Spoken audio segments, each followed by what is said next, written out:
Hello and welcome to the Cynical Optimists Awards show, where we aim to be less than 2 hours this time, but we can't promise anything. I am Phil. Lock the doors. And I'm Nick. Grab your popcorn and fill up your fruity drink.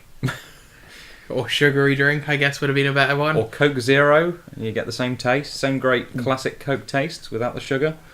Or whatever you drink. Alcohol, We're not maybe. sponsored, by the way, for the record. And yeah, buckled in, because this time, no news, nothing like that. Oh, Merry Christmas, by the way. Because it's Christmas Today? Day. Yeah, Christmas. It's going out on Christmas. Merry Christmas. I hope you're all listening today. Yeah, hope you're all listening on day of release. Drop your sprouts, run straight to your nearest computer or phone or tablet, and plug it in and listen to this. Merry Christmas. Merry Christmas. Anyway, yeah, no news for this award show because of how long the last one was. We're just going to go straight in and do some awards. And if there is only one contender, then that's just going to be real quick. Which very conveniently brings us on to our first category where there is only one contender. Exactly. Back from last year, by popular demand, is the first award category, which is Best Facial Expression. And the nominees are Henry Cavill's weird CGI smile in Justice League. That's it. That's it. So after Henry Cavill won it in the last award show with his weird face, pooping himself face from Batman v Superman. It's nice to know that the incumbent has come back to try and win it a second No year. No one even wanted to compete with him this year. They were like, we can't do it. So well done, Henry. 2 in a row. 2-time award-winning actor Henry Cavill. Now that is something you put in trailers. So that award's in the post again. I don't think he got it last time. But Probably held up in customs, to be honest. It's just a metal engraving of that face. Yeah, that he pulls. It was a really weird looking face, wasn't it? Yeah, I can't wait until the next DC Universe film. I was astonished how weirdly the memes went out on that. Yeah. Yep. Kick us off with the next category. So now to the next category. This one's gaming. It is Best Expansion. So because expansions aren't really as much of a thing anymore, we've actually only got one nominee for this year, which is Shovel Knight, Spectre of Torment, which is amazing. In fact, I beat it in I think 2 evenings, which is quick for me. Bear in mind, I finished A Hat in Time last week, and I considered that as quick for me, and I finished that in a month and a half. That seems like a long time. Yeah, but it's quick for me. So finishing a game in 2 nights is, but no, real solid little thing. You got. Does that make it the best expansion? I mean, it's the only one, but does that make it a good expansion if it only takes you a couple of nights to do? Well, it was more because I want to play more. Okay. Yeah, it wasn't because it was just shortened. Because there were, like, Hollow Knight had a few expansions. Hollow Knight will be mentioned later on, which were just basically free mini DLCs. And as soon as we start recording, my voice starts to go, which is not good. Not a good sign. But, you know. So congratulations, Shovel Knight, Spectre of Torment. It was a real great little experience. Excellent. Which brings us on to... Well, it doesn't really bring us on, but next category is Most Spectacular Fuck Up, one of my favourite categories. Kick us off. The nominees are Middle-earth, Shadow of War's microtransactions, and other fuckery. It's literally what I wrote. EA, full Generally. stop. And Universal giving their Dark Universe its very own logo in its first movie. So those first 2 are very clearly me, and that third one is very clearly you. Yeah. So which are you going to argue for? Because we need a coin. That's how we decided most of our winners last year. Yeah, well, your wallet's there, so... I don't keep cash. I'm like the Queen. Oh, fine, I'll get... Anyway, while he's getting a coin, I'll talk you through the Universal one. So The Mummy was a pretty atrocious film, and they were so confident in it being a good film, which is weird because, I mean, it just wasn't, that they gave it a Dark Universe logo, similar to how Marvel and DC do their Marvel Studios and DC Comics logo at the beginning of their films. Even DC waited 3 movies to do that. even DC. And yet Universal, with this crappy Tom Cruise action piece, decided to say, yeah, this is the start of the dark universe. Yeah, I've grabbed the coin. Although we only ever use the coin if we don't agree, so we might end up agreeing on everything, and then that was. That's very true. So Middle of Earth and Middle of Earth, Shadow of War, and the EA stuff is kind of in the same theme, because Middle Earth Shadow of War is a sequel to Middle Earth Shadow of Mordor, which was the first one, which was a great game. There's actually a video of me playing it on the channel. Plug. But then, as the news started to come out about this new game's release, the fact that it's going to have microtransactions, and the fact that whilst you can complete the story without them, by the sounds of it, the additional stuff is very difficult to do without paying up any money, because you could get things like orcs for your kind of, I guess, posse. Right, yeah. Is the technical term. In like the loot boxes, which seems unfair, stupid. Yeah. And the fact that there was online elements and you'd like send your orcs to fight, it was kind of brought it uncomfortably close to the whole pay to win. And then you have EA, who did very similar. They managed to ruin Star Wars Battlefront 2. I think theirs probably caused a bigger controversy, purely because it was stuff like the heroes and things like that. So if I was going to have to advocate for which one of these two messed up more,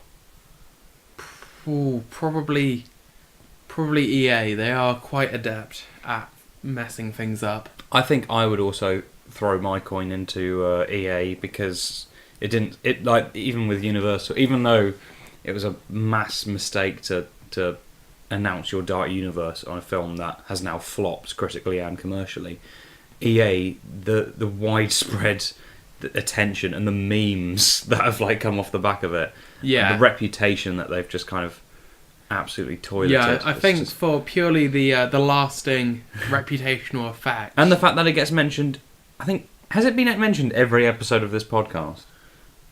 It's been might have been referenced every episode of this series, even if the reference we were making is I don't want to talk about them anymore. But there has been news articles about them every week. So yeah, season 3 part 1 is the EA season.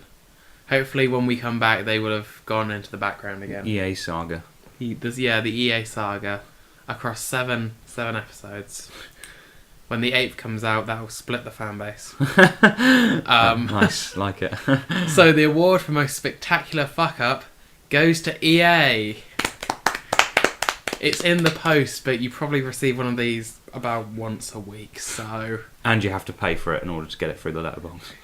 Yeah, we didn't put any stamps on it.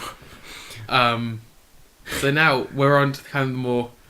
Well, best expansion was, but now we're on to kind of the more legitimate categories, would you say? Yeah. The less laid back, well, not laid back, more standard. We might accidentally fly through these. That's okay. It's fine, we've got plenty to talk about. Best Actress.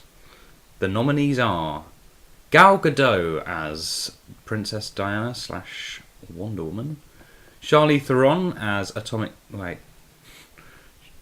I've forgotten her character name.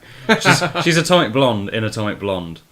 She's basically just a big old action star that just beats the shit out of people for 2 hours. I honestly thought you were going to say she's just a big old blonde. I should have probably written the names down. Shit, I don't know any other names. Where's my phone?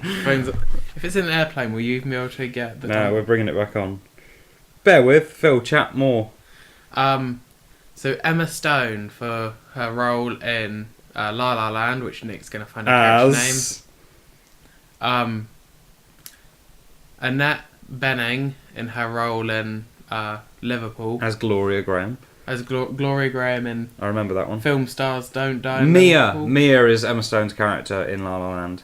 Great, we're doing this so well. Yeah. Yeah. And Sigourney Weaver for her role in A Monster Calls. And The Defenders, she was pretty good in that too.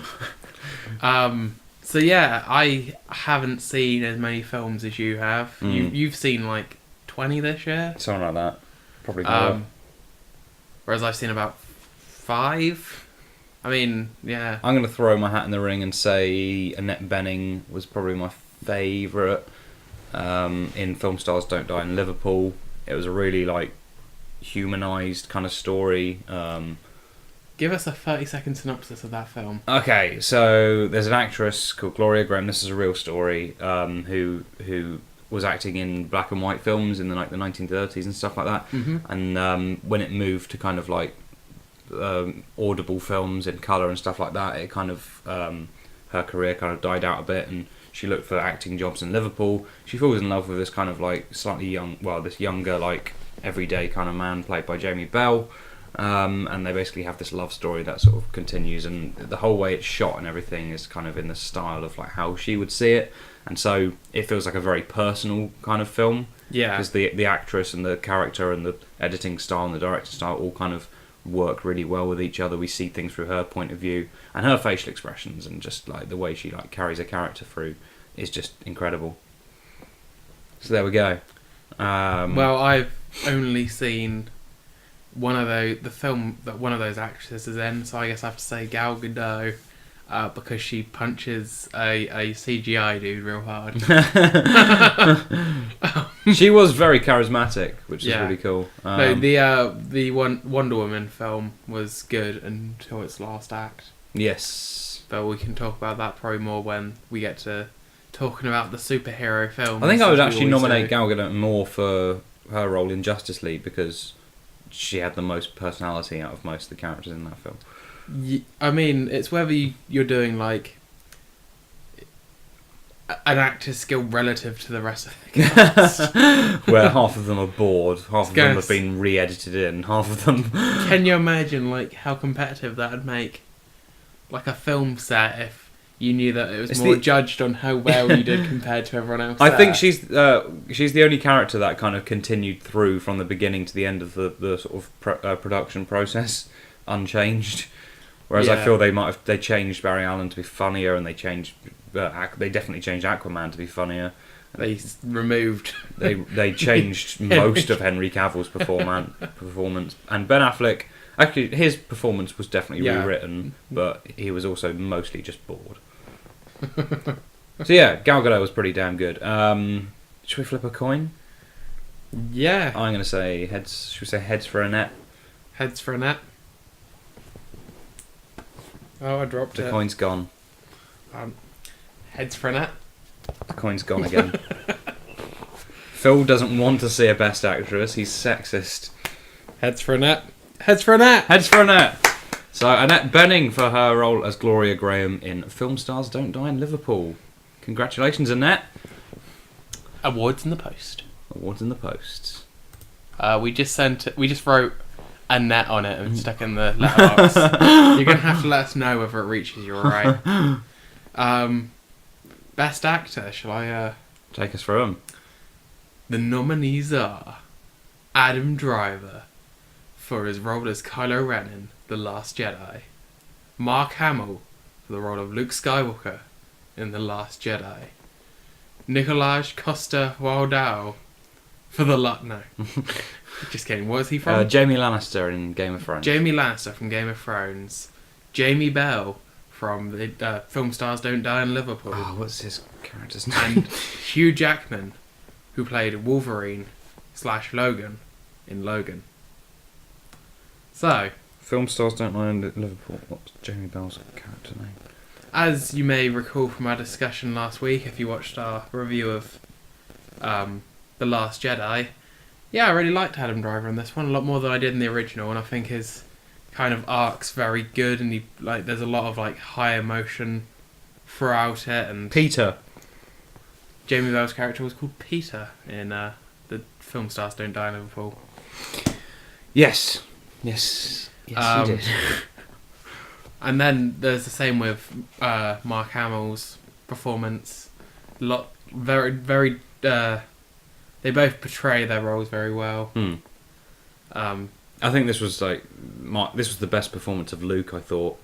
Yeah, because that's the thing is like they've made Luke a more complex character, because obviously he was kind of impatient and like he got like annoyed and like reckless in like the original trilogy. It's really cool because he's not. Everyone thinks he's like the clean cut kind of hero, but like we see it in Return of the Jedi when he's like going nuts and about to kill Vader kind of thing in that final fight. But this we really do see like a man who makes like the wrong decisions, like it's affected him. It's really scarred him. Yeah, because I think he almost gets caught up in the tales of Luke Skywalker himself. Yeah, definitely. And then he gets like brought back down to earth, and he's like, "I'm no legend." No.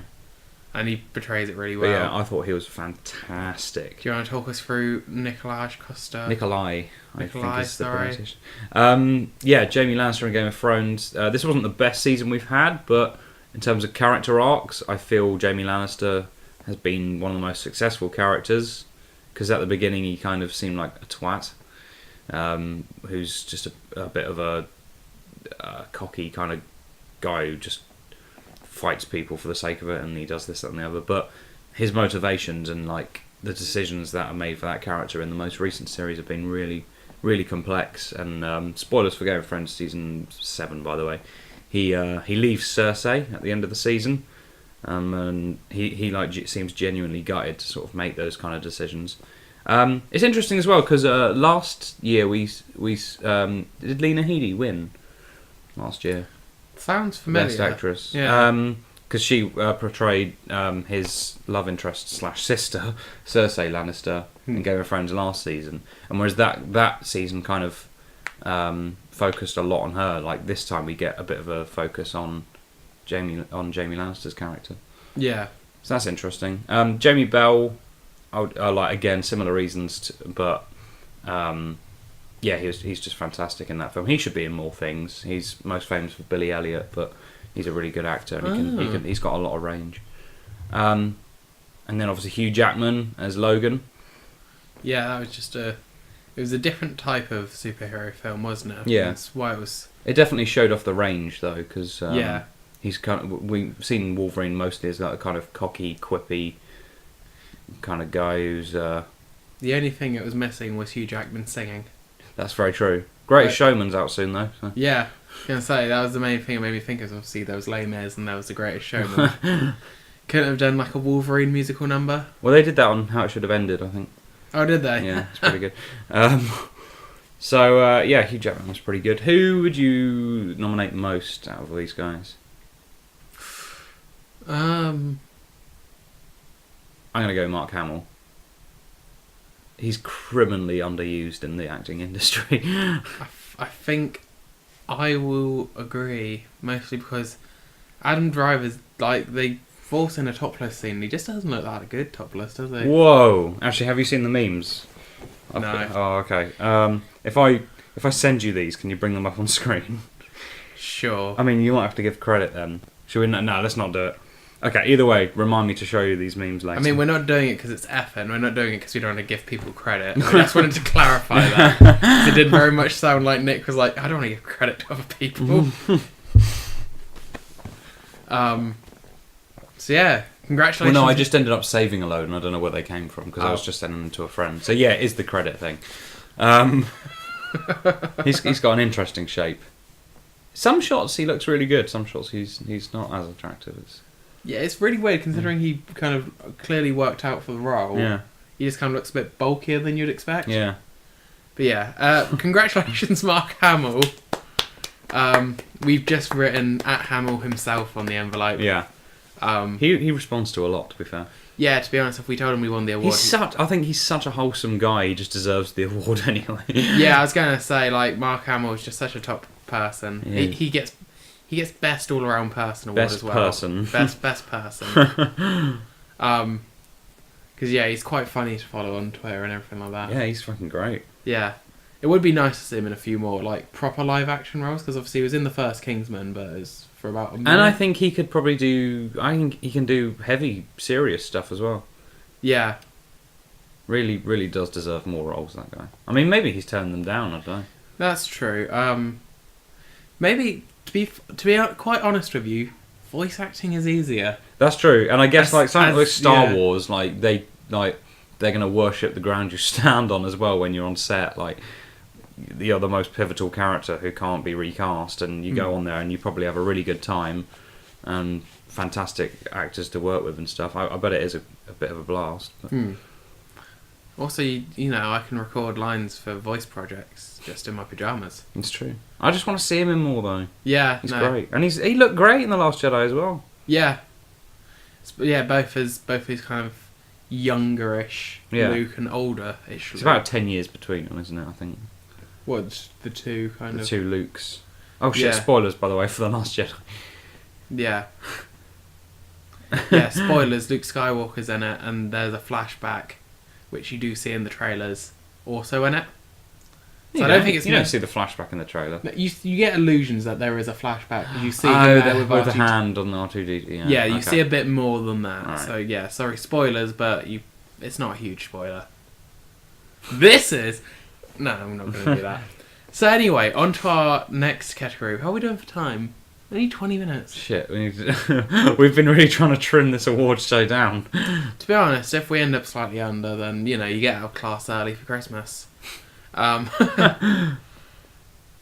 yeah, well, we potentially going to talk a bit about next year as well at the end, but let's continue working through. I wonder how the Doctor Who Christmas special was, because this will go about a 6-ish, I think. Yeah. Actually, we're probably about halfway through the Doctor Who. If you're listening to this as it goes out, how is the Doctor Who Christmas special? Write it in the comments. We hope you're enjoying it. Anyway, next category is the best musical score for a game. And me doing nominees, or you? Yeah, you. I'll probably pronounce them all incorrectly. And the nominees are Ukulele, Hollow Knight, Shovel Knight, Spectre of Torment, Mario plus Rabbids Kingdom Battle. I've actually put in brackets, yes, really. Cuphead, A Hat in Time, and Super Mario Odyssey. So actually, before we started recording, I got Nick to listen to a track from all of these. So would you two really stood out for me, and that was A Hat in Time, because I've played quite a bit of it as well, and it really matches the feel of the game. It's a positive feeling game, you know what I mean? Yeah, and you can't help but like kind of bob along to it exactly. as well. And I think a lot of film, TV, and games all have in common is context, and it's kind of it's if they hit the right notes, it hits the right notes, and it's like it's a really positive feeling game as well. So and on the contrary, Cuphead, because it's demonic and terrifying.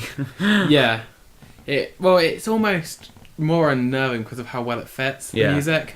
Exactly, yeah. More than like I just love the entire aesthetic of that game. It looks fantastic.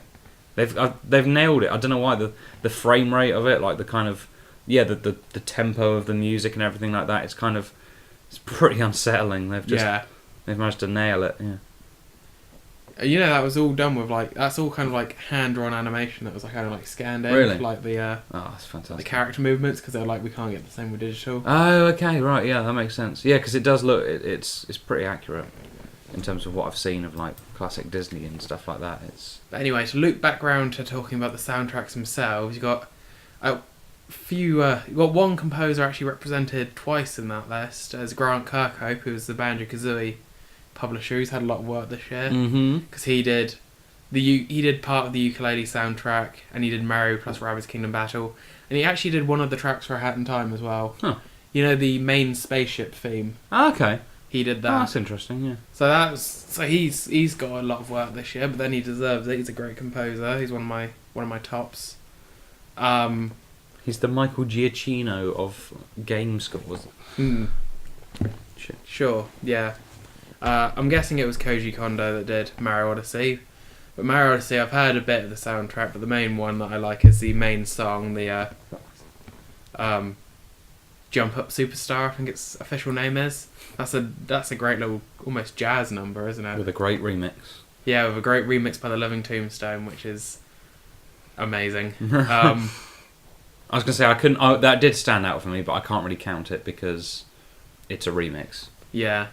Well, you did listen to the original as well. That's true, but the remix was better though. Yeah. Yeah. And I like Shovel Knight because it's kind of a remix of the original Shovel Knight's theme, but still in the same 8-bit style. And I like Hollow Knight because it's quite atmospheric, but it is kind of slower paced. And like you say about kind of context, that fits that kind of dark, dingy world that you're exploring. But I would have to say it comes between... I think my coin, since I'm holding a coin in my hand ready for a flip, I think I'm going to say Cuphead, just because of how unique it is. Mine would be between Hat in Time and Cuphead, but if we want to go Cuphead, let's go Cuphead. So, best musical score, brackets game, for 2017 goes to Cuphead. Again, we're writing Cuphead on the envelope. We hope it reaches you. Which brings us neatly onto Best Soundtrack for TV and Film. And the nominees are La La Land. I should have written down the composers. La La Land, I think it's Justin Kurzel. I mean, it's Damien Chazelle and Justin Kurzel, I think. Let's go with that. We also have the Lego Batman movie, which is various artists, I can say that. Yeah. And Spider-Man Homecoming from Michael Giacchino. They're all really different, but they're all really good.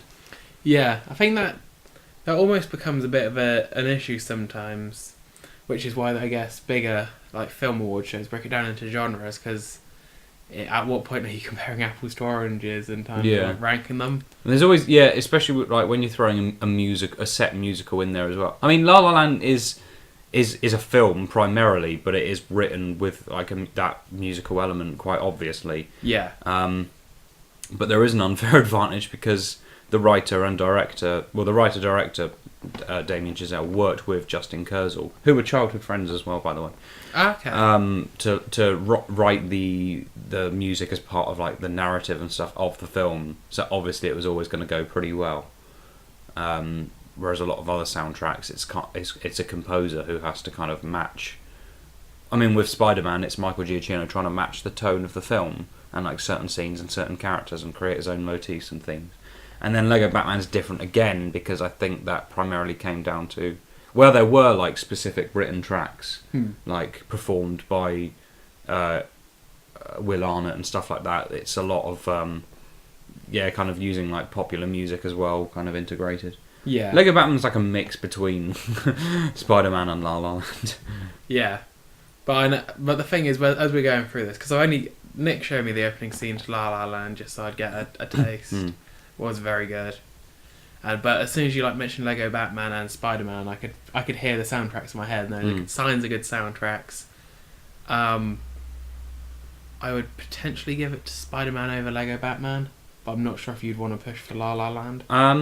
Again, there's I think La La Land has like a good category in other places, but yeah, I think Spider-Man is a pure sort of soundtrack, and because for me it kind of broke the Marvel curse of.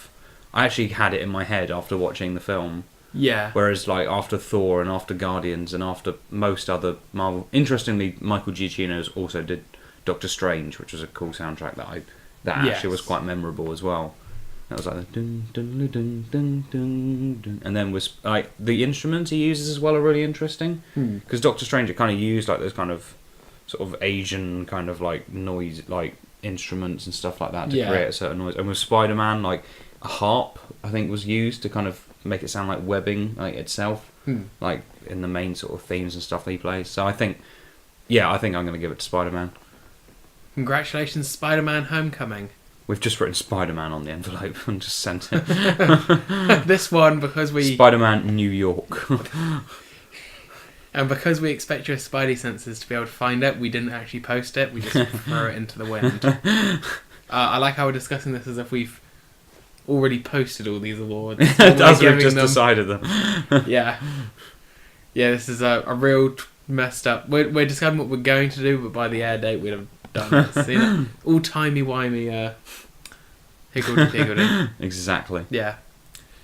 Well, now we have the kind of more... back to kind of a more negative, cynical kind of outlook as we go into the most disappointing. Now, I think, like we may have explained last time, we don't go for worst because even though Nick's seen a lot of films, we both watch a decent amount of TV.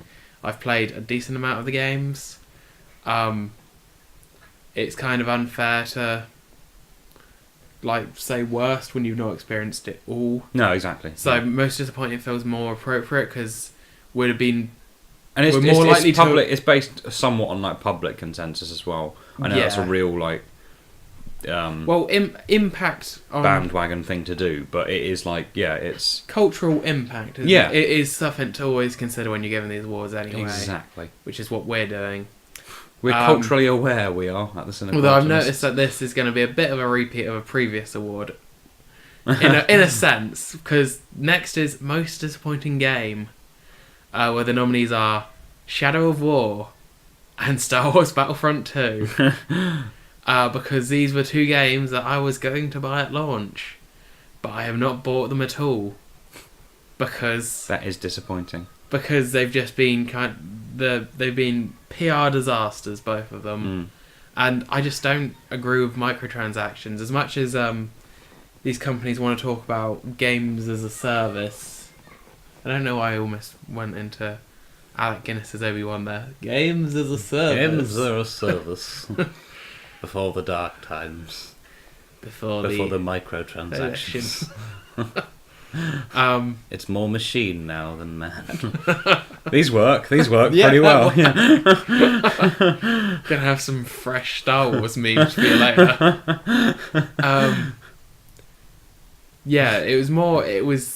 These were pretty easy sells that managed to blow it, which is I guess why they're disappointing.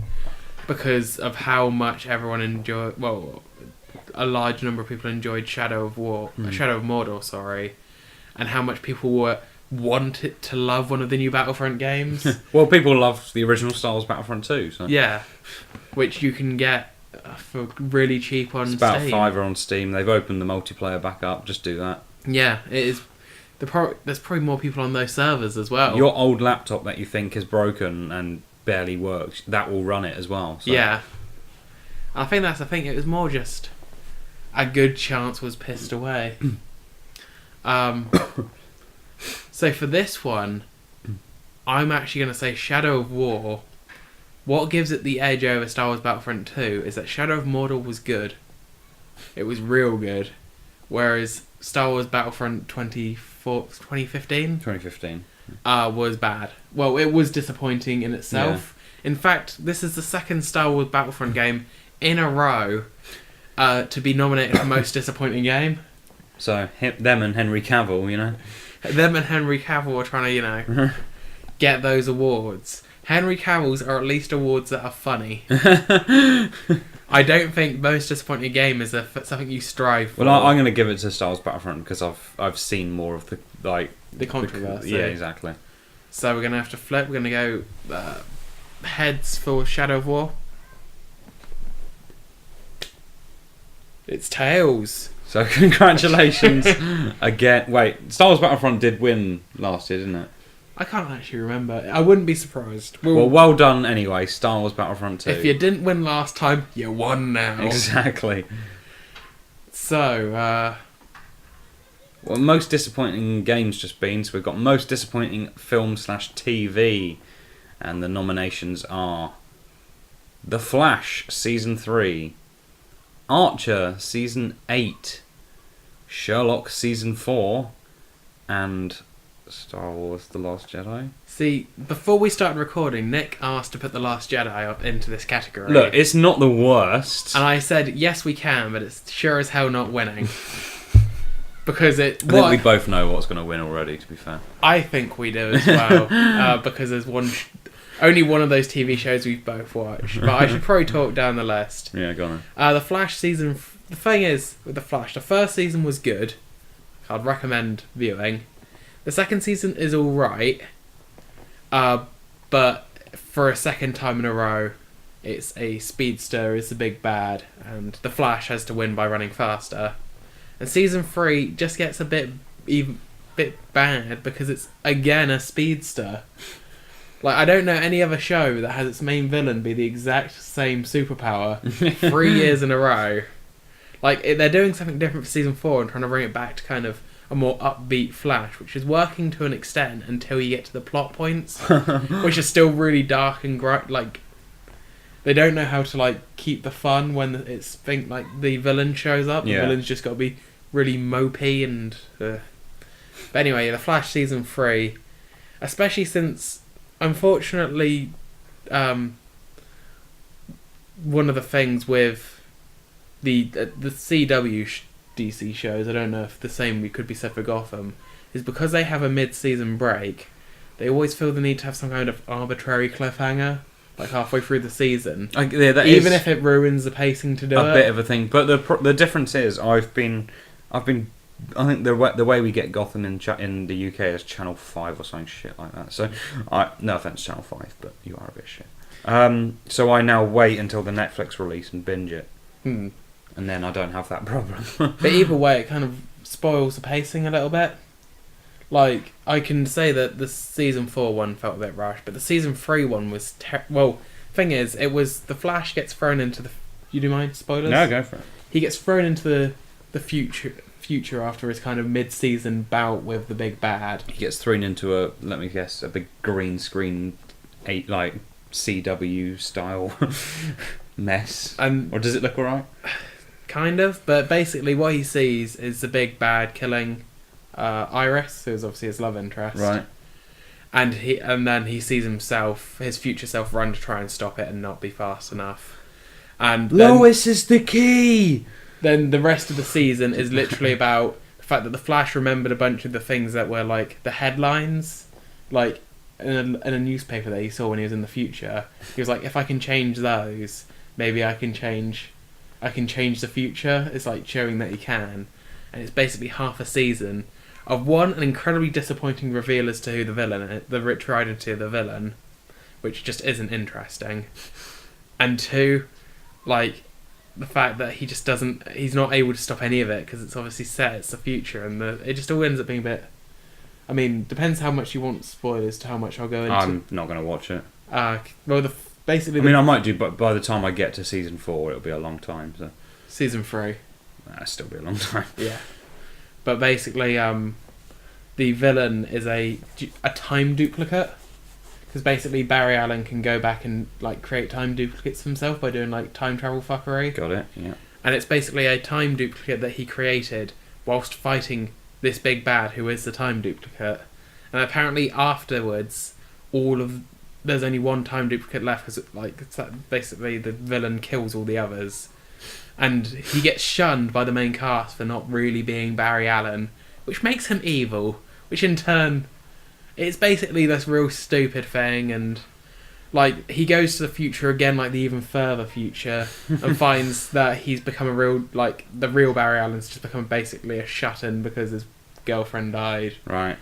And yeah, it's just a bit. It's very poorly paced, and you can see the reveal coming from a few episodes before. Right. But they drag it out as if it's some huge clever thing. Oh wait, was Iron Fist this year? Yeah. Let's chuck that on as well. Okay, so Iron Fist Season 1, a late entry. Again, pacing issues, bad character, dumb protagonist. And the thing is, because this is most disappointing, that kind of brings me on to Archer, which wasn't necessarily bad. There's a lot of cool ideas, because it literally is the main character's in a coma, and it's this world that he's created in his head. And that's a cool idea, but none of it really goes anywhere. Right. And the fact that they only did 8 episodes rather than the usual 10 or 13... meant the entire thing felt incredibly rushed, and that you didn't get to explore this new world very much. Right. So it was just a bit lackluster compared to... But that's just because it didn't live up to the high standard that show has set for itself. That's all I really need to say about that. Yeah, fair. Sherlock Season 4, so forgettable. Like I'm genuinely... I can't believe it was even this year. That's the thing. I only realised it when I was looking at this list earlier in the week. I was like, when was Sherlock again? This wasn't even the series where they... Is it the series where they brought him back? No, it's not even that one, is it? It's the one afterwards. See, the season 3 at least was fun. Like, at the very least, it was just kind of stupid. Oh, he's on a plane on the way back, and then... Yeah, because Moriarty's back, but he's not. Because season 3 ends with him being sent on a plane off, I'm guessing, to get killed, because he shot someone in the face. I just don't know. Yeah, that's how it works. And then there's the Christmas special, which is him sleeping on the plane. And he's on acid or something for the entire thing. Because he's trying to work out how Moriarty could survive a gunshot to the head. By weirdly going into a Victorian version of... God, that episode was bad. The fucking drop-off on Sherlock. I mean, did Sherlock win last year for most disappointing? Oh, it wasn't last year, actually. It was the year before, wasn't it? Series 3. Because of where it would have been it would have won in Series 3 as well. Yeah. And for The Abominable Bride. Yeah, it was just lucky that in the last award show there hadn't been any Sherlock in the last 12 months. It's lucky. Just the drop off in quality. And now that there's been 2 seasons and a special of bad Sherlock, I think now it's officially a bad show. Yeah, unfortunately now the bad outweighs the good. Exactly. But Nick, the dog was his brother. Oh no!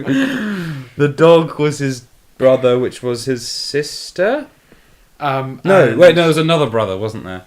There was a plane crash. What was our famous saying from that Sherlock episode? The dog was his brother. Oh no, it's because there was that Doctor Who episode where her sister was a bush or something. The dog was his brother, the tree was his sister. Yeah, so it's just a load of bollocks. I mean, he's supposed to be the most intelligent person in the world, and he forgets the existence of his brother. And there's so many bait and switches in that finale as well. Was it his brother or was it his friend? I can't remember. Because, they just kept... Yeah, because wasn't that the whole thing was... they kept switching it up. None of it makes any sense either. For Holmes' children, because obviously the sister turns up. And because she's like crazy. Yeah, there are 4 then, if that's his brother. And then isn't the whole thing that she killed their other brother? Was it definitely their brother? I can't remember. Well, she killed someone. Yeah, I know, but if it was Sherlock remembers as being a dog. I know, and why are the parents so normal about everything? Like, why? Because Sherlock's parents pop up and they don't say. They're just. It's all just a big old mess, and I don't even remember what happens in the second episode. Do you remember it used to be a detective show as well? Yeah. They did 1 episode this season, the one with Toby Jones, which was pretty good because that was. Was that the opener? No, second one.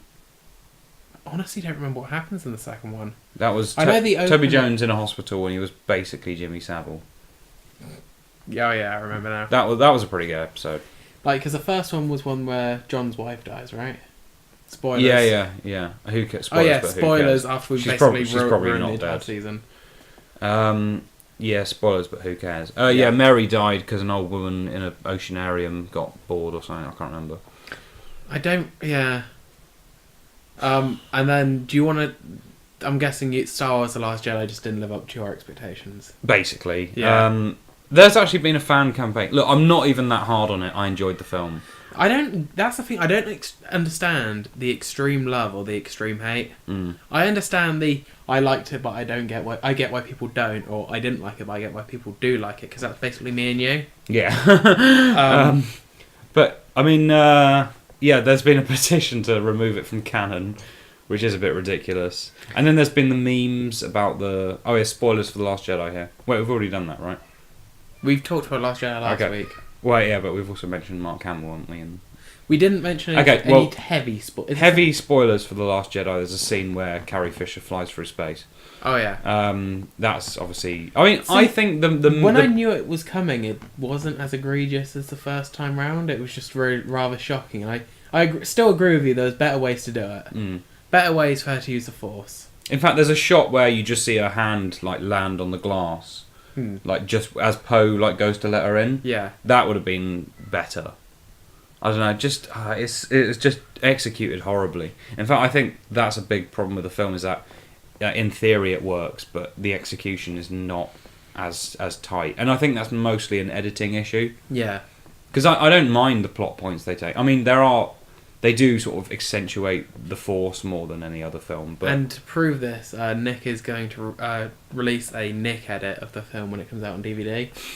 Well, no, it's going to be... I've said one of my friends suggested an edit where they do it in 3 different stories at a time, all culminating to the same point. Yeah. So you start with everything Finn and Rose do up until Finn and Phasma fight, and then you go back and you do everything Poe does up until, in fact, nothing really happened up until they evacuate the main ship, and then you do everything with Rey and that lot and culminate it up until they're fighting over the lightsaber.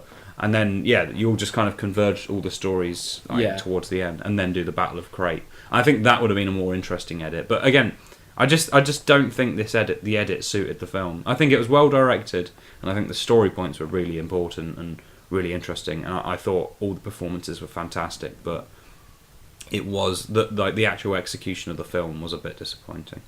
But again, I was never going to put this as the... It was never going to win, but we included it there because Nick wanted it there. I just wanted to bring it up, is what I wanted to do. Iron Fist? Yeah. I just had that was just a bit bad. Yes, bad, dumb, idiot character. Yeah. Cool. So the winner's Sherlock, right? Yeah. No question. Because I forgot it even happened this year. Yeah. I mean, it was January. I think that's my mind actually trying to block it out. I was going to say it was January this year, so it was early this year, but at the same time... What's that word for when you're trying to cover up a traumatic childhood event? I think that's... Anyway, that's what I'm trying to do with Sherlock. Yeah. Just forget it happened. So that's yeah. We wrote... I was going you can find your award. We've hidden it. We'll leave you clothes, and it will take you 2 years of terrible episodes to find it. If they ever bring it back, which they might not. But now we get to go positive again. Get to go optimistic. Cynical optimistic. And I'm not even sure if I included all the games in best game that I should have included in best game. Ugh. But I know that the one I want to win is in that list, so I don't care. So, best game. Me too, based on the very few games I've played. The nominees are Hollow Knight, Zelda Breath of the Wild, Shit, It's Dat Poi, and Add in Time. You talk us through.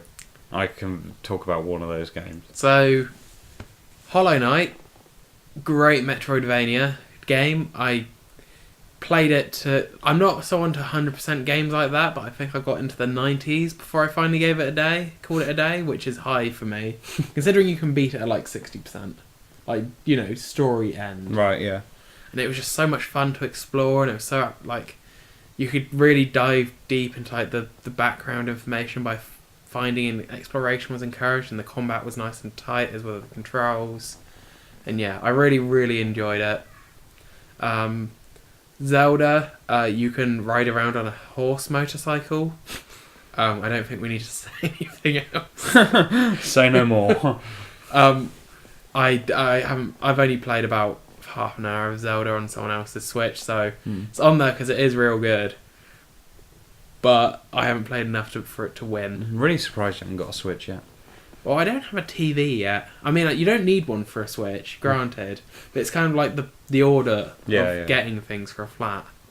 And I probably will get one next year. Poi was just a real nice little game. Have I played Poi? Which was Poi? The one that you said made you remind you of Pokemon. Slide. Yeah. The one where you just want to set the new record on the slide. Yes. Great game. Yeah, great little game. Lovely little indie game as well, because this is mostly because there was a best indie game, but I've played more indie games than I have regular games this year, so it made more sense just to merge the two, and that was just a nice little game. A Hat in Time, loved it. My winner. Beat it last week.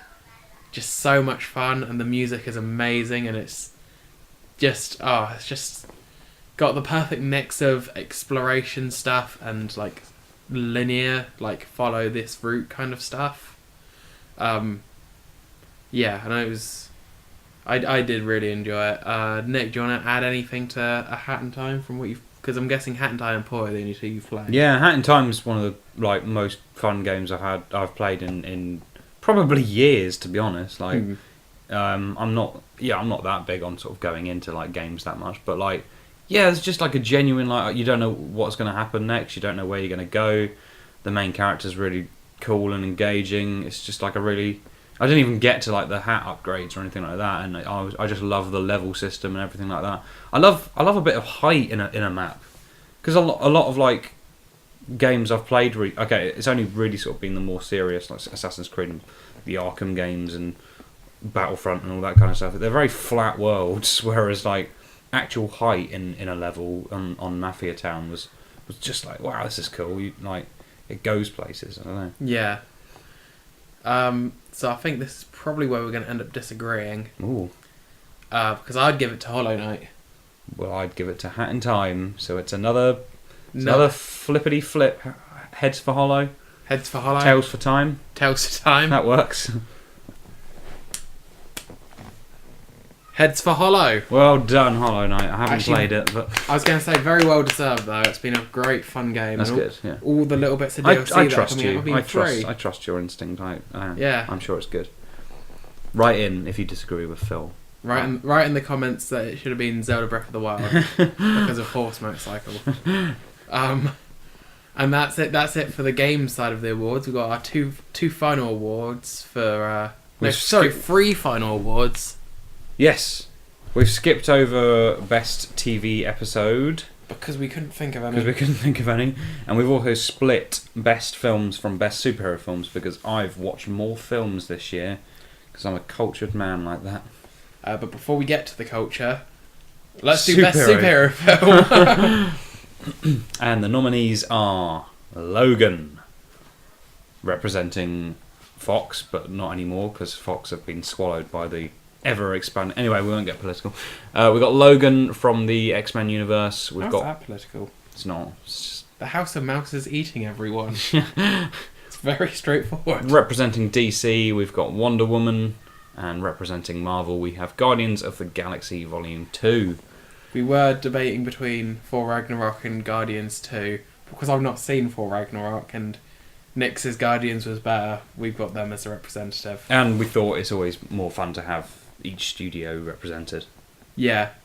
Even though, sadly, I well, let's go down the list. Okay. Logan. I thought Logan was really good. I thought Logan was fantastic.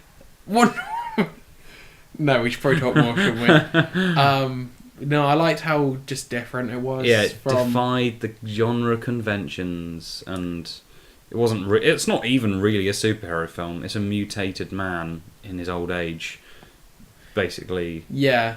Killing a lot of people and not wanting to do anything for his Basically, it's a messed up future where, Professor Xavier is dying, Logan is dying, everyone's dying. The mutants have been pretty much almost wiped out, haven't they? Yeah. Because it's like the post X-Men 3 universe. It's post Days of Future Past, but I think it might be set in a slightly sort of parallel. Yeah, where again, all these X-Men films kind of don't really. Where everything goes wrong. Yeah. Basically. But again, that's what kind of enhances its appeal in that it feels like a very separate individual film. I like dystopian films as well. So do I. In fact, the only one that it really takes continuity from is X-Men 1, because we've got him and Charles talking about New York and talking about the Empire State Building, talking about the Statue of Liberty from the first film, and then it really just gives us a sense that it's like they are these characters who have just been through a lot together, and they're ended up in this real shit situation. But there's also like glimmers of hope in it as well. It's just it's a ride, and geez, it was emotional. Yeah. Fantastic, great performances, even from we've got like Stephen Merchant in a quite a serious role, doing a fantastic job. I absolutely loved it. And Logan on steroids that make him able to fight for a little bit at a time. Yeah. What's really interesting about these three picks as well is that they're all very different, aren't they? Yeah, the most traditional superhero film on there is Guardians 2. And even then, it's in the present day, but in space. Yeah. Wonder Woman. Classic origin story, Wonder Woman. But it also at times just felt like a war film that for some reason had a superpowered Wonder Woman in it. Again, it's quite difficult to compare all these as well, because Wonder Woman's an origin. Logan is like the end of the line for a character, and Guardians is just kind of the middle film. Yeah. These are the most different picks we could have possibly put, and it's. I think unfortunately Wonder Woman's third act would knock out of the running for me, just because it was most interesting when it wasn't a superhero movie, which probably means it should not win best superhero film. Yeah, and there's it balances a weird line that doesn't seem that clear in that it's kind of the is war a thing that is a positive effect on people, and like what are the negative implications? And is it all caused by the god of war, but then they kill the god of war and the war continues? Yeah. So clearly not. I mean, it's an interesting film, and the action scenes and the writing and the characterization and everything. I think it's great. I haven't seen it since I saw it in the cinema. The villain also seems to come out of left field as the reveal. Yeah. Wow. And the villain is very bland. Yeah. And he has one scene prior to the reveal of the villain. Spoilers for Wonder Woman. It's David Thewlis. Is that his name? He's bloody... No, he's bloody... British son. Yeah, he's bloody... What's his face in Harry Potter? Werewolf man. Professor Lupin. Lupin, that's the one, yeah. And he's got a big old moustache poking through his helmet, and it looks really weird. Yeah, it does. It just looks bizarre. Guardians 2 was just real good. Guardians 2 was really good, and like surprisingly emotional hitter as well. Yeah. It's obviously got the laughs of the first one as well. Taserface. Well directed. Well directed. Great soundtrack. We'll go into a bit of spoilers about it.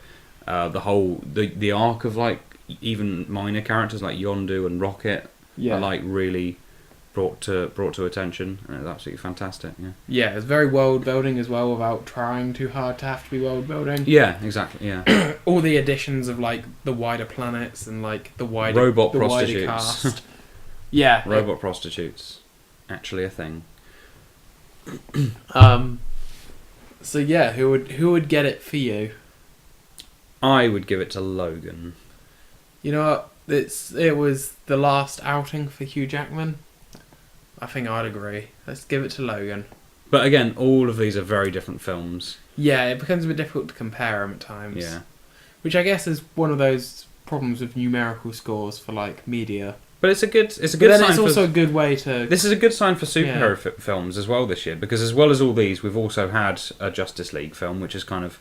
that's in a different category, because it's a big old bulky team up. It's the crossover one. Yeah, exactly. I mean, superhero films I think are still going in good directions, unless of course the new Disney Fox merger is going to kill the soul of films like Logan. But then the whole thing that's made everyone so angry with The Last Jedi was the fact that it was different. So I don't think it will necessarily kill films like that. No, I guess. As long as, since The Last Jedi has been receiving this kind of fan backlash, it scares Disney off from letting any of its franchises divert. It didn't scare me enough then. It does now. It does now. I've only seen a film this different once before, and The Last Jedi didn't scare me enough then. It does now. Nice. Everything's sticking to form. But yeah, well done, Logan. Fantastic film. Really nice way of wrapping up some of those characters as well. Yeah. Oh, this category was a struggle. Best TV show. Because TV's been there's been a lot that's been good, but there's very little that's been best. And just the viewing habits of TVs all over the shop now. Yeah. The TV that's produced this year might not be the TV that we watch until a few years down I've the completely ditched having a TV license. So like I'm mostly on Netflix and I'm mostly on Amazon. Yeah. And BBC shows I'll either buy on home release or I'll wait until they're on Netflix or Amazon. So I mean like the whole it's a very weird sort of scenario because TV isn't as current anymore either. You kind of watch it at your own rate and your own pace and stuff. Yeah, like because that. that's the thing. The more I think about it, the only things this year I would have got a TV license for would have been Doctor Who, Have I Got News for You, and Blue Planet 2. Yeah, which rhymes. But to be honest, Blue Planet 2 I imagine will come to Netflix like Blue Planet 1. Maybe because I don't think Planet Earth 2 is on Netflix yet. I might buy Blue Planet 2 on Blu-ray or something at some point. Oh, Blu-ray, that sounds... Yeah. Oof. I do plan on getting a Blu-ray player eventually. So did we read the nominations out? No, we didn't. No. The nominees are Agents of S.H.I.E.L.D.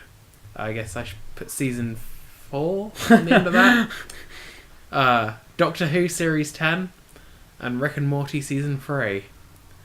Now, Agents of S.H.I.E.L.D. split its series into 3 arcs, and this kind of loops back to what I was saying about the problem with the CW shows being they feel need to have some kind of mid-season cliffhanger. Whereas when Agents of S.H.I.E.L.D. knew they were going to have a break, they just did it in 3, clumps throughout the year. So there were breaks between the different mini-arcs, but they all felt like complete stories. And, characters... And, there was, a few things that carried between them, but for the most part, they were separate. Right. But the third mini-arc, which was a virtual world where Hydra won... Ooh. It was, if... If the Nazis won. It was basically... I think it's that... the Captain America 2 whole big thing that Hydra's been in S.H.I.E.L.D. the whole time. Yeah. It's that Hydra successfully just get rid of everyone in S.H.I.E.L.D. Wow, okay. And, Fury's out. Basically, and all the main cast as well, because this was created to be almost like a utopian world for the world's creator, and then it was kind of hijacked by his AI. Right. And that's why... Huh. But the thing is, this Hydra thing was just a side effect of the fact that it went and it fixed the biggest regret of each of the main cast. Right. And some of those had absolutely huge ramifications, because one of the cast had a traumatic experience in the Middle East where she ended up having to shoot a inhuman child. Jeez. But she doesn't do it in this, and the inhuman child goes on to cause mass destruction. Because this child's power was literally evil. It made people turn evil and turn against each other. And, crikey. That sounds pretty heavy. And as a result of that much worse effect, she's now got an even bigger regret, and that means she's when the whole Hydra thing comes around, she's a lot more conflicted and ends up kind of giving into it. Because she's if I did that, then... And one of them, it's really twisted because in the real world, his daughter dies at quite a young age. But in this, she's still alive. So when it comes time to try and shake people out of this virtual world, because they feel like they've been in there their entire lives, he doesn't actually want to leave. No, because he doesn't want to leave her behind, and he ends up waking up in the real world and just being distraught and oh no. One of them ends up being a mad Hydra scientist because his biggest regret was that his dad left, but his dad ends up being a piece of shit. Right. And basically influencing him into being a top Hydra scientist, where he does experiments on people, and then when he wakes up, he's literally traumatized. It's a real dark... Yeah, that sounds really interesting actually for a show that... Yeah. For a show that for most of its first season was, why are you bothering? Yeah. Yeah, it has and that's why I ended up... that's pretty ballsy. It really does flip the script, and like I said, I think in the news a few weeks ago, their 5th season... They're in bloody space in the future. It's a show that's just well, we're not going to sync up with the MCU anymore, so why even try? Yeah, no, that's really cool. Doctor Who Series 10. Was good. A real good return to form. It's definitely the best series since 4. Yeah, I'd agree with that. Yeah. Because it didn't take liberties with the story. It had a consistent arc going through. I loved... I probably should have added that as Best Actress, actually. I really liked Michelle Gomez as Missy this season. Yeah, more than her previous appearances. Definitely, yeah, and I thought her arc and everything was one of the most interesting things. Especially as we got John Sim back as the Master. Yeah, I mean... Really cool dynamic between those two. Doctor Who online media people kind of ruined his comeback. Yeah. By announcing it Because I didn't have a clue prior.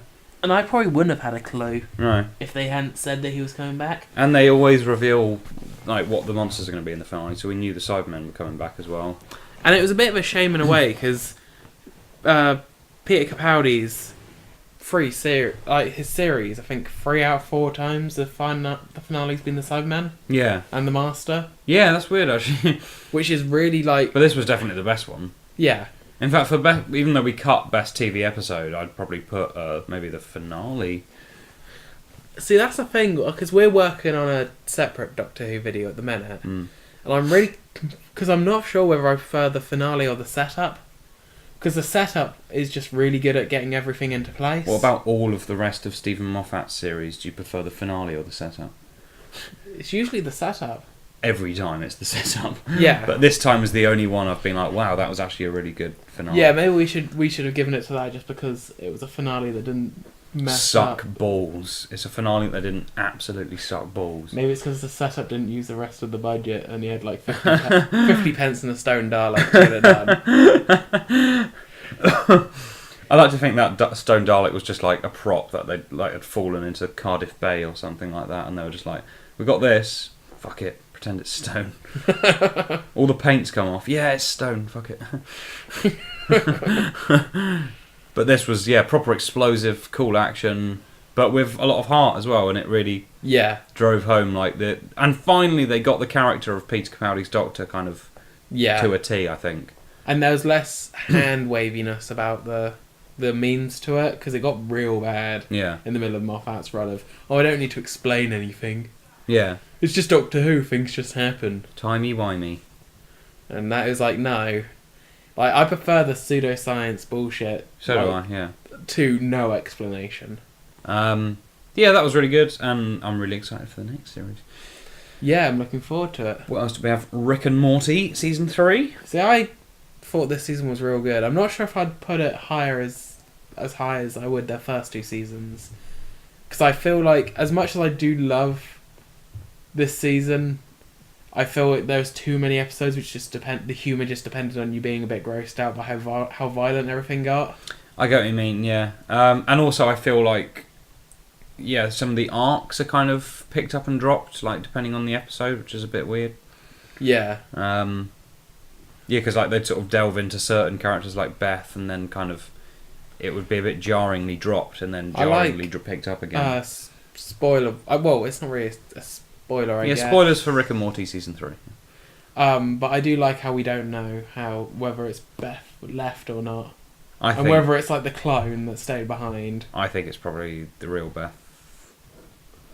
I think, it probably is the real Beth that stayed behind. Then it could, I don't know, like, I think they had, to be honest, the Rick Lantis mix-up could have been one of the best episodes. Oh, yeah, we could have done a best episodes thing if we actually thought about it.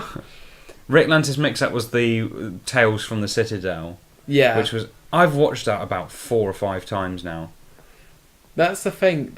To be honest, if you broke it down, a lot of the plot lines are cliches you've seen before, but because it's done as Ricks and Mortys in the Citadel, and you know what, kind of gets a new kind of feeling. That is one of the most interesting universes. Like Rick and Morty can go absolutely anywhere, and it does. And there's a planet of just Ricks and Mortys, and the kind of the riffs they do on classic films aren't just riffs; they have their own real characterization and stuff, and they all kind of converge on the same main plot as well. Yeah, I think that episode was pure genius. Yeah. And a returning villain as well, which I always love. Yeah. Oh, okay. You know what? Best TV episode as well. Not necessarily best TV show, but I'm going to put that as best TV episode. Yeah, this impromptu award for best TV episode goes to the Rick Lantis mix-up. But what do you think about best TV show? I'm tempted to say Agents of... Because the more I've talked about Agents of S.H.I.E.L.D., the more I remember just how real good it was. Because I remember, at the time discussing with a friend, how, in Agents of S.H.I.E.L.D., somebody had been forced to kill a robot which was in the shape of their partner, really violently. And it was and next week on The Flash, and it was the Flash punching a gorilla in the face. And the kind of... how the Marvel and DC TV had kind of were completely different to the films in that respect. So I think I'd have to say Agents of S.H.I.E.L.D., although I've dropped the £1 coin, so if you don't agree, I'm going to have to get it. Well, I don't agree, because I don't watch that show and I probably don't like it. I'm going to give it to... You know what? I'm going to give it to Doctor Who. Fair play to all the cast and crew and team and writers involved on this season. Heads for who? Heads for who? Heads for who? Damn it. Try again. Heads for who? Why'd you flip it so high? Because it's cool. Give me the coin, I'm going to flip it. Give me the coin. Give me the coin. Right, this is how you flip a coin, ready? Well, that was boring. Heads. Doctor Who, well congratulations. Well done, Moffat. Finally you get some praise from us. And finally brings us to the final award. Finally. Best film, not superhero. Although I don't think a superhero film may have necessarily won best film. It kind of would have. Well, Logan would be in this list, I reckon. Yeah, it would have saturated the list a bit more. Yeah. Whereas this, Nick gets to show us how many non-superhero films he's going to see this year. Well, I could read through all of them. He's supporting regular cinema, whereas I'm not. Just a franchise bastard. Yeah. I should go to the cinema more. The nominees are La La Land, Call Me By Your Name, Film Stars Don't Die in Liverpool, and Get Out. Did you see any of these? I heard Get Out was good. Get Out was fantastic. I've seen the opening bit to La La Land before we recorded today. Okay, so brief summary. La La Land is a 2017 musical written and directed by Damien Chazelle. It's a fantastic film. Centres around Emma Stone's Mia and Ryan Gosling's Sebastian, and it's basically a kind of romance that flips some of those conventions of classic romances, but also pays homage to them in some of the most beautifully shot, well directed, well choreographed, and best soundtrack scenes I've seen in cinema in a long time. And again, I was talking about context of film earlier. It came out in January. Bit of a grim time of year for most people. It's cold. Everyone's poor. And then I work at a cinema, and we did a sound test to get the levels right for it, and we just played the opening scene, and wow, it's just incredible. And then the following day I went and watched the entire film, and it's just fantastic. Really good acting, really well shot, beautiful. Call Me By Your Name is another romance, but again, it's a much more quiet affair. This only came out a couple of months ago. It's about two gay lovers who have got like an age gap between them, and basically it's a very enclosed story, but the way it's shot and like the themes it kind of hits on and stuff, just really, really excellent filmmaking. Armie Hammer's in that. I can't remember who the other guy is, but it's based on a book. Yeah, really good film. Film Stars Don't Die in Liverpool. That's only just come out quite recently. Stars Jamie Bell and Annabelle. And award winner Annette Bening. And Cynical award winner Annette Bening. Exactly. I couldn't remember the name of. Really good film. I've explained the film briefly earlier, didn't I? Yeah. I'll just talk about its direction style. So the director of this is. I'm so bad with names. He's a Sherlock director. Cynical Optimists, the best research show on the internet. Wait, let me find. If you've enjoyed this season, do join us again this half season, because we're producing it slightly differently now. Do come join us again in May when we come back.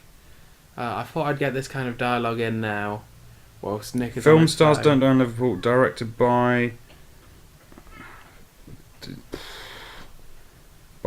bloody Paul McGuigan, who has done the best episodes of Sherlock. So I recognise that name. He did quite a bit of season 1 and 2. He did the really cool one with Irene Adler, Scandal in Belgravia. Yeah, that's a real good episode. It is, and it's kind of, you can see some of his hallmarks emerge. He's quite inexperienced. Well, not inexperienced, but he's quite a new director to the scene, and you can already see some of his hallmarks in that. You know that scene in Scandal in Belgravia where he's in the field and the bed rises and it transitions to the next shot. Yeah. There's stuff like that you can kind of tell this guy, he works closely with an edit point of view and from a transitional point of view. I don't know, he's a really new and upcoming director that I can already see sort of has got his own style, which is really cool. And the film again is really well acted as well. Get Out was just fantastic. Jordan Peele directed it. It kind of takes really important themes, and it came out at just the right time of year, especially with some of the situations in America. Anyway, I mean, I've heard that it's the Stepford Wives, but for black people. But I think it's more complicated than that. Isn't it? Definitely, yeah. And it literally, it's outrageous, but it's fantastic. And there's, without getting too much into spoilers about it, there's scenes that are basically just slavery auctions, but kind of disguised with a modern tarnish brush, and it's just it's hugely important film, and it's fantastically acted, and it's all the things I'm explaining now, like, to make it sound super serious and super like filmy, but it's a very watchable film as well. There's elements of horror, there's elements of comedy. There's a particular character who plays the best friend who's absolutely hilarious in it. Really worth a watch. Fantastic film. Based on those, which would you say you would rather watch? Probably Get Out, because I've wanted to watch that for a while anyway. Yeah, that's fair. But I'll leave the award giving to you. Oh, the pressure's on. So, the award for best film (brackets non-superhero) for Cynical Optimists Awards 2017 awards goes to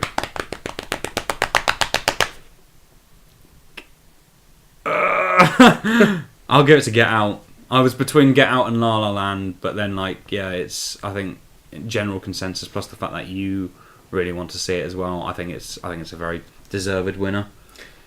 Congratulations, Get Out. We've written Get Out on an envelope. What? I wrote Get Out on an envelope.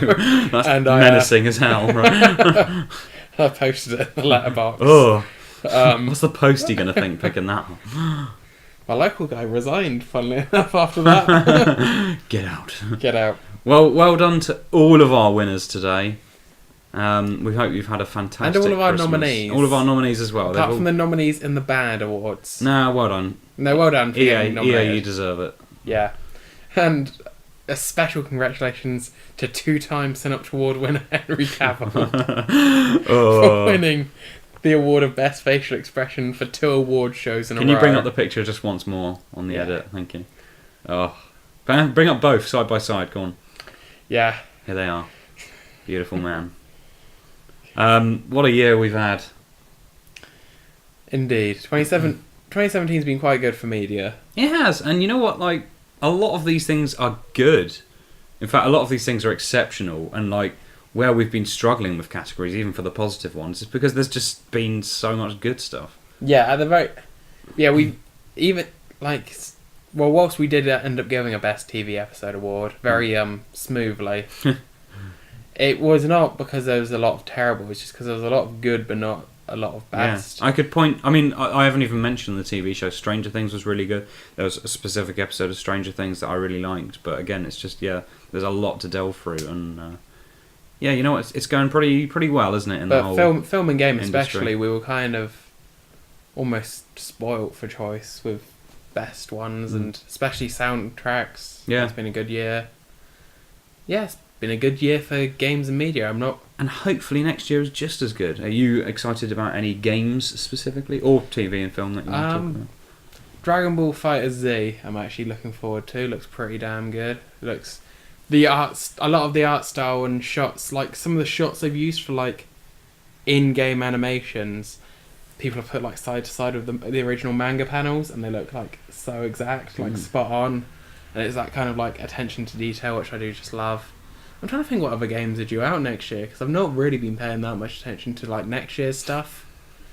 Battlefront 3. That'll be 2019. Well, I almost said unfortunately, just kind of a habit. There'll be some Star Wars games next year. It's about time it's not just Battlefront. Well, the thing is, BioWare was meant to be working on a first person. Yeah, single player. Yeah, but they've been shut down now. Oh. And that game was cancelled, so that was by EA. Jedi Challenges. Have you seen anything about that? No. It's a augmented reality thing. Actually, yes. Is that what No. Yeah, it's like a headset. Yeah. You pay like 150 quid for it. God damn. Yeah. That's the thing. I'm still not that excited for VR gaming. Like, well, it's the fact that this Jedi Challenges thing, you have to use a fucking phone, not just any phone. You have to buy like a bigger phone than we have. One of like the 7 Pluses, or like a big phone to like slot in, and then, like, you're charging £150 and you're going to stinge on the display. Like, yeah, it's pretty outrageous. Yeah, and like, even with PlayStation VR, you need the console first, don't you, as well? Yeah, and also Bethesda brought out quite a few recently. Like, you've got Fallout 4 VR, Skyrim VR, and Doom VR, and I haven't heard massively great things about them. No. Especially Doom VR, because Doom is quite a fast-paced game. You can't do it with a VR headset, probably without giving you serious motion scenes. I'm not really. It's the thing. There's not, because it's still that feels very much like a novelty, like 3D films. Like, yeah, that's dying out, isn't it? That's the thing. I reckon it comes around every few years, has its little time in the limelight, but never sticks. Because let's be honest, the 3DS didn't sell because it was a 3D system. It sold because it had good games coming to it. And I play my 3DS now more with the 3D turned off than anything else. You have a 2DS, for God's sake. Like, you didn't even give enough of a shit to even get the 3D for occasional use. And yeah, I don't think VR is going to do much. I'm trying to think what is coming out next. Well, films and TV. We've just shown you the trailer for Spider-Man Into the Spider-Verse. Yeah, that looks good. Which looks fantastic. I love the animation style. It's only a teaser trailer, but that's next Christmas. Incredibles 2 is next year. Incredibles 2. I'm looking forward to that. We've got Annihilation. I've just watched the next trailer for that. That looks fantastic. Jurassic World Lost Kingdom. Still not sold on that, but yeah. The more I think of the original Jurassic World, the more it was a very pretty looking but quite mediocre film. Dumb. Yeah. Solo, a Star Wars story. See, I still think that has a chance to be quite good. Do you? Isn't it Joss Whedon who's it? No, Ron Howard. The other ginger bearded guy. Literally, I thought ginger beard and just jumped to Joss Whedon. I think it could be quite good. I think Ron Howard's very capable and he understands like a lot about the lore, but I hope it doesn't start getting tampered with as a it has result of the last as a result of the Last Jedi. I think it's already been tampered with enough. I think it's like they started with one script, they ended with another, they ended with different director to how they started. It all just seems a bit, I don't know. Then again, Rogue One I think had similar problems. Ant-Man had similar problems. Yeah, and Rogue One I think ended up a lot better than Ant-Man, but yeah. Again, Rogue One it's Rogue quite One smooth. Rogue One to the point that they had different clips in the trailer that never made the film. Yeah.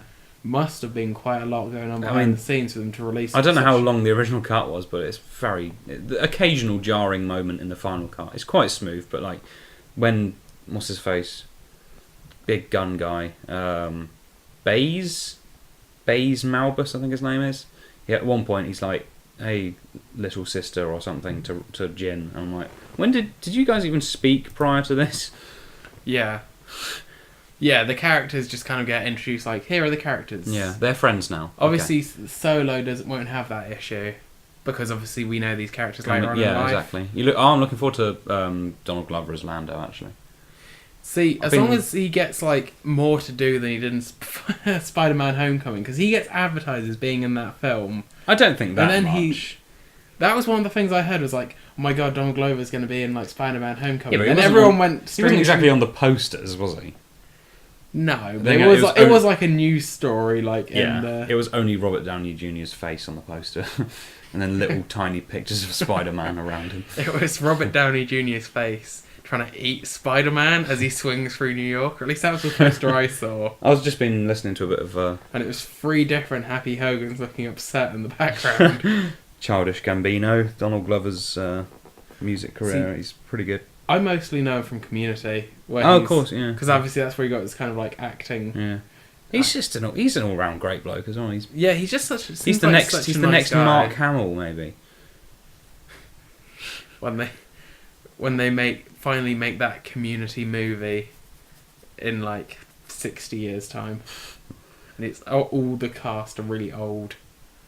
But then I suppose that's not really the whole new generation thing, is it? I don't know what I'm talking about, so maybe you should take over again. Let's wrap it up. Yeah. Let's wrap up this episode, and indeed this year of the Cynical... Oh, wait. We might have an alien. I was going to say, no, we got another... There'll be another Aliens Colonial Marines on the 29th. Oh, fuck. Okay, well... what episode will that be of Aliens? 14. Okay, we've got to remember to actually say Happy New Year on that one. Anyway... Merry Christmas. Merry Christmas. I think we did. Did we? We've already recorded it. Yeah. I think we did actually. Yeah, but no, we've recorded up to 15 because 15 we start by saying like, "Oh, Happy New Year." Okay. Well, Merry Christmas. Yeah, Merry Christmas. I hope Santa brought you everything you wanted. See you on Friday for Aliens. See you on Friday for Aliens. The Cynical Optimists podcast will return in May. But between now and then, hopefully we should have something that isn't just aliens, colonial marines. But we'll let you know. We might do an editorial. In the meantime, the best way to keep up to date with all of this is to follow us on Twitter @CinemaPodcast. Like Nick says, we got the editorials, the blog, which is we might do an actual video editorial. We're going to do a video editorial as well. We might do a video editorial. Yeah. It's still in scripting at the moment. It might land in development hell. Who knows? 2018 is a whole new year. Oh, I'm excited. I've got a positive outlook for the new year. Very optimistic. We're old now. We're all old and wise and sedate. But surely old would mean like more cynical. Nah. I reckon you either get more cynical or you get sedated. Anyway. So join us in May for the second half of season 3 of the Cynically Sedated. May is solo time of the year as well, actually, isn't it? It's almost as if it's by design that I've put 8 more episodes of Cynical Optimists in for when Solo, Avengers, Infinity War. Wow, you've done good on that. And Deadpool 2 comes out. Nice. And also there'll be another quiz. He's very organised, isn't he? That's why I'm showrunner. And I just turn up. And I've been Phill. And I've been Nick. We will see you down the road. Bye. Bye.